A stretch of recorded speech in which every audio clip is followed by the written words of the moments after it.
The government is adopting a new financing model for bus services where it will own all bus operating assets from 2016. Under the bus contracting model, the government also retains the fare revenue but pays the bus operators a fee to deliver the services.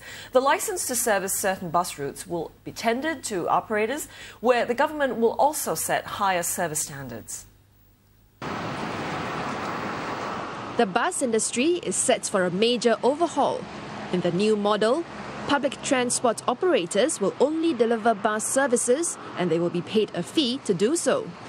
All bus revenues will go to the government, but it will also have to pay all bus operating costs. In today's industry model, bus companies have to cover their expenses and earn their returns from the revenue they generate. Hence, they may not run bus services in advance of demand or where there is insufficient demand, and are not as quick to add buses to improve service levels if the fare revenue generated is not enough. Bus contracting will allow the government to respond more quickly to changes in commuter demand as well as and commuter needs. Bus routes will be planned centrally by the government, and bus operators will have to bid for these routes. The routes will be carved out in 12 packages. The first 3 packages will be tendered out over this year and next year. This competitive tendering process will be open to both local and foreign operators. To smooth the transition to bus contracting, the remaining 9 packages, which form 80% of the routes, will be negotiated contracts, and these will be run by incumbents.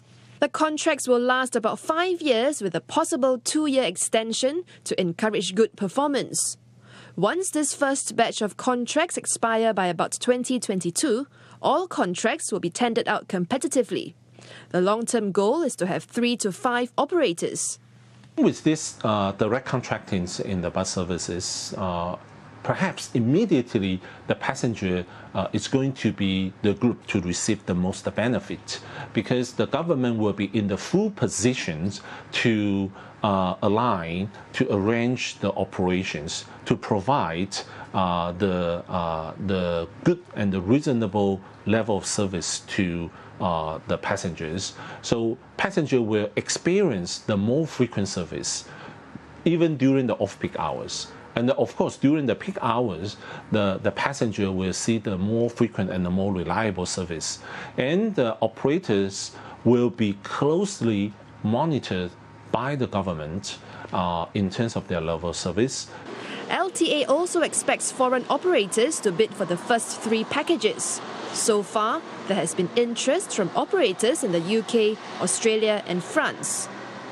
With a contracting model in place, there's a possibility that bus routes may be serviced by different operators every 5 years. So, a tripartite working group comprising LTA, bus operators and the union has been set up to look into the interest of bus service workers. For example, if there is a change in operator, LTA will require the new player to make employment offers to current workers, which cannot be worse off than what they are already getting. On bus fares, LTA says the government will keep them affordable even with this new model. More details of the first package will be released next week. So, how much faster and better will travel be under this new scheme? LTA says commuters can expect higher service standards under the new model, which will kick in from the second half of 2016.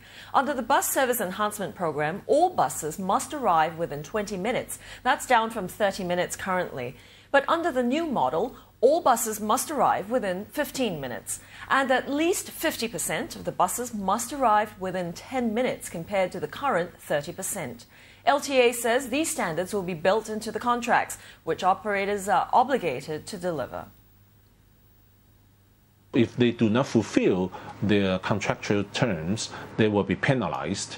But however, if their performance exceeds the expectation, they will be rewarded. So I think this is actually it's a healthier trend in the bus operations and to the overall public transportation landscape in Singapore. Transport Minister Lui Tuck Yew says the new government contracting model for the public bus industry will provide better service for commuters, with a possible introduction of more bus operators to raise the competition. In a Facebook post headlined "Why Bus Contracting?", Mr. Lui said the Transport Ministry is now ready to move beyond the bus service enhancement program by restructuring the public bus industry. This will enable them to respond more speedily to changes in ridership patterns and commuter needs. Mr. Lui says more bus operating companies, including foreign ones, can now enter the market. He says his ministry will pay careful attention during the implementation of the changes to minimize inconvenience to commuters. And to achieve a smoother transition, they will implement bus contracting in phases over several years.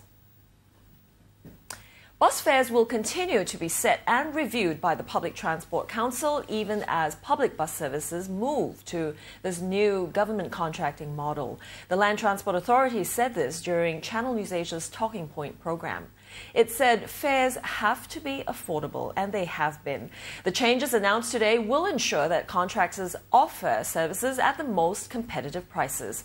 Fares will be decided by the council, while the government will subsidize any shortfall between what is collected and the cost of delivering the services.